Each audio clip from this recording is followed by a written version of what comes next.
हमारे सैनिकों का दुख हम तो नहीं समझ पाएंगे, जिसके घर के ऊपर बीतती है ना उनको पता लगता है, समझ रहे हो?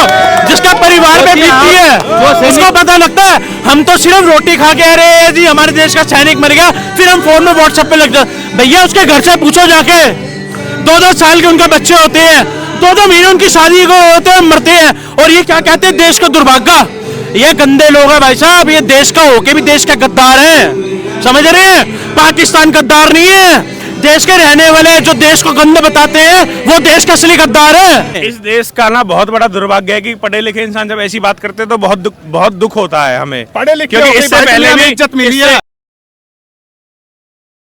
2024 में कौन बनेगा प्रधानमंत्री? हरियाणा के बारे में क्या बताना चाहते हो?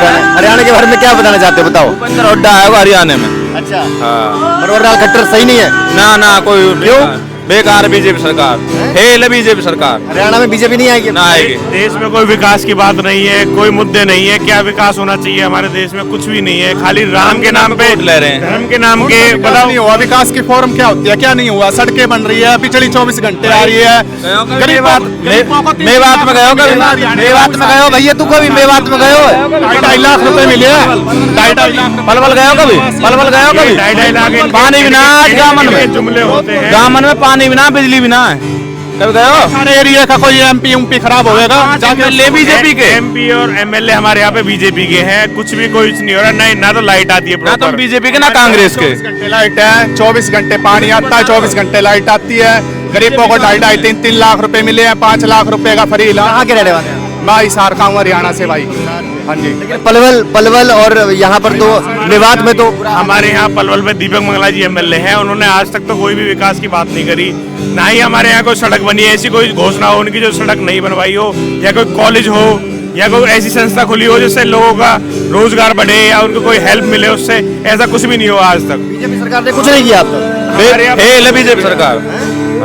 पर देख लीजिए कांग्रेस ही आएगी वहाँ। काम है झूठे वादे करने, राम के नाम पे ये कहते हैं कि हम राम को लाए हैं। अरे भगवान को लाने वाले ये कौन है? भगवान सबको लाए, ये कौन होते हैं राम को लाने वाले? भाई राम को निलाए, राम का मंदिर बनवाया उन्होंने। राम को कोई निला सकता? राम इस दुनिया में कण कण में है, कण कण में। आपने पोस्टर भी देखे होंगे, हमने भी पोस्टर देखे हैं, उसमें राम जी की जो फोटो है बिल्कुल छोटी लगाई हुई है, और मोदी जी ने आपने इतनी बड़ी पोस्टर लगाई। इतना बड़ा मंदिर बना दिया। वो मंदिर देखो आज पूरा 100 करोड़ लोग मत्था टेक रहा है। मेरी बात सुनो, वो मंदिर मोदी जी नहीं बनाया, वो हमारे लोगों ने ही बनाया। वो मंदिर वो कोर्ट का फैसला था। इसमें ये कोर्ट के फैसले में राजनीति कर रहे हैं, ये बहुत ही दुर्भाग्य की बात है। फैसला पहले क्यों नहीं आया? 70 साल हो गए। मोदी ने क्या पैसा दिए मंदिर बनाने में, पूछे यार? मैंने दिया है 5100 रुपए दिया है मैंने। मोदी ने भाई सपोर्ट करा, कोर्ट में तेज सुनवाई करवाई है, कोर्ट में जल्द से जल्द कार्रवाई करो भाई इस मामले के ऊपर। तो ये बता दो भाई साहब, मोदी कोई वकील है क्या? कोर्ट में क्या सुनवाई करवा दी मोदी जी ने? फास्ट ट्रैक कोर्ट चलवाई है भाई जल्दी। अब काशी का मथुरा का चल रहा है उसका। अब काशी आपको ये पता है कि ये मैटर हम फास्ट ट्रैक कोर्ट में चला है? ये मैटर आपको पता है? वो 7 दिन के अंदर उसका रिपोर्ट आ गई। अब आएंगे, अब केस होएगा, उसकी सुनवाई चलेगी। यही जुमले हैं, यही झूठ इनका चलता है। सिर्फ देश को ना राम के नाम पे और इन धर्म के नाम पे लूटा जा रहा है। नाम पे हम 100 करोड़ एक हो गए। इन्होंने हमें जात पात में बांट रखा था। इस बात मान हमारी सबसे बड़ी जो हमारी ताकत थी, हमारी एकता, वो देश को दिखा दी भाई हमें। कर दियो, बस ये बात है, हिंदुत्व एक कर दियो। एक हो गए आप? हाँ, पहले एक नहीं थे? पहले कम है, पहले ना इतने। देश के आप मेवात हरियाणा की बात छोड़ दे, देश के लिए कुछ किया है बीजेपी सरकार ने? हाँ, क्या किया? हिंदू एक कर दिया।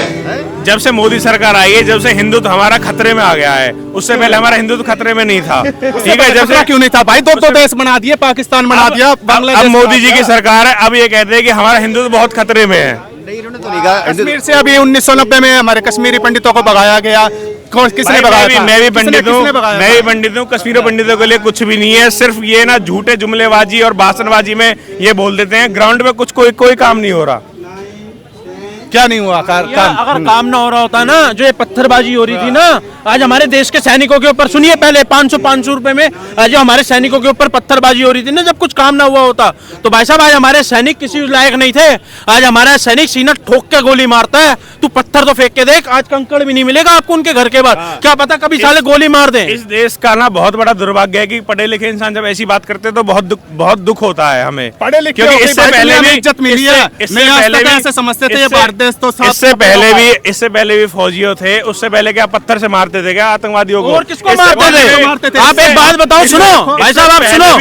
इससे पहले भी सारी चीज थे, सारे यंत्र थे हमारे पास मारने के लिए, सारे जितने भी हैं टैंक वगैरह सब चीज थी हमारे पास। ये पहले फौज के नाम पे, राम के नाम पे राजनीति पहले रिमोट से प्रधानमंत्री चलते थे, आप समझ रहे हैं? पहले रिमोट से प्रधानमंत्री चलते थे। आज सीना ठोक के प्रधानमंत्री कहता है मारो सालों को, गद्दारों को, समझ रहे हो? पहले हमारी सीट पे गद्दार बैठे हुए थे, आज गद्दार उधर बैठे हैं, हमारा प्रधानमंत्री कहता है ठोक दो, जो होगा देखा जाएगा।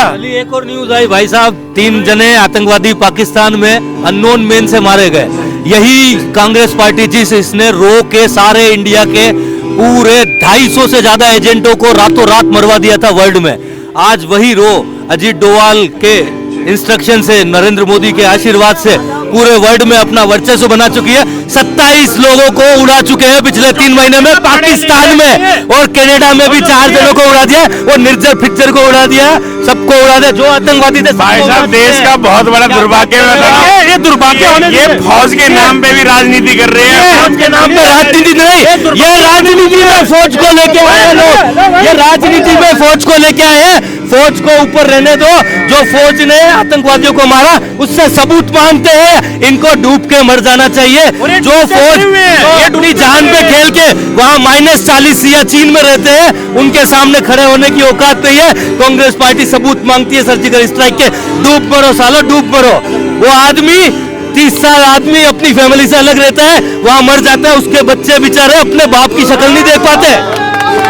उस कम से कम उस फौजी की, उसकी बीवी की दर्द को समझो, उसकी माँ के दर्द को समझो, उसके बच्चों को समझो, और उस पर तो शर्म करो। ये एक बहुत अच्छी बात कही थी ना कि आज अगर ताज होटल में हमला होता है ना, तो आज पूरा कराची उड़ा होता, समझ रहे हैं? आज ऐसा प्रधानमंत्री बैठा हुआ है, उसके जैसा कोई भी नहीं है, ना कोई आएगा, इस बात का ध्यान रखिएगा। सीधा गोली मारो सालों गद्दारों को। पाकिस्तान में जब अभिनंदन वर्धमान गलती से लैंड हो गया था क्रैश के बाद, तब अगले दिन मजबूरी में उनको छोड़ना पड़ा। पाकिस्तान के प्राइम मिनिस्टर ने वहां की संस्था में जवाब दिया कि हमारे हाथ पैर कांप रहे थे, अगर हमने नहीं छोड़ा तो कहां से मिसाइल आ जाएगी हमारे भारत पे, भारत की तरफ से।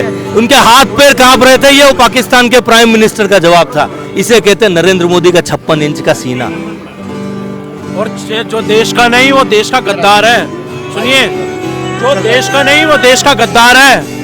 जैसे ही अभी दोनों बोल के गए ना, अरे देश का दुर्भाग्य है, मैं कहता हूँ ऐसी देश का दुर्भाग्य होना चाहिए, ऐसे ही देश का दुर्भाग्य होना चाहिए। सुनिए, हमारे सैनिकों का दुख हम तो नहीं समझ पाएंगे, जिसके घर के ऊपर बीतती है ना उनको पता लगता है, समझ रहे हो? जिसका परिवार पे बीतती है उसको पता लगता है। हम तो सिर्फ रोटी खा के, अरे जी हमारे देश का सैनिक मर गया, फिर हम फोन में व्हाट्सएप पे लग जाते। भैया उसके घर से पूछो जाके, 2-2 साल के उनके बच्चे होते हैं, 2-2 महीने उनकी शादी को होते हैं, मरते हैं, और ये क्या कहते हैं देश का दुर्भाग्य। ये गंदे लोग हैं भाई साहब, ये देश का होके भी देश का गद्दार है, समझ रहे हैं? पाकिस्तान गद्दार नहीं है, देश के रहने वाले जो देश को गंदा बताते हैं वो देश का असली गद्दार है। पाकिस्तान तो बाद में गद्दार होगा, पहले जो देश में रह के देश का खा के देश की बुराई करते हैं, देश का साथ नहीं रहते, वो गद्दार है। 100 बात की। इसीलिए भारत आज 2.5 फ्रंट पे लड़ रहा है। वो 2.5 में से 2 से नुकसान भारत को नहीं है, वो आधे से नुकसान है जो खुद घर में बैठा है। और यही जो हमारे जवान है, हमारे जवान वहाँ रणभूमि में अगर गोली लग के बलिदान होते हैं तो उनको, उनकी फैमिली को गर्व होता है, लेकिन बेचारे आधी रात को सो रहे हैं टेंट में, और एक कांग्रेस के लोगों के द्वारा सहयोग करने के बाद आतंकवादियों को एंट्री दिलवा के जला के मार देते हैं। ये ऐसे कांग्रेसी है, ये देश के असली गद्दार है, जिन्होंने यूएन की सीट चाइना को नेहरू जी ने गिफ्ट कर दी। जब नेपाल बोल रहा था कि भाई हमें भारत में मिला दो, हमें चाइना से खतरा है, तिब्बत बोल रहा था, तब नेहरू जी ने ना बोल दिया और उनको नहीं मिलाया। आज अगर मिलाया होता तो आज उसकी हिम्मत थी पाकिस्तान से अक्साई चीन लेने की, आज वो पूरा लद्दाख भारत का होता, हिंदुस्तान का होता, और चाइना भी हिमाकत में रहता। ये गद्दार है, गद्दार।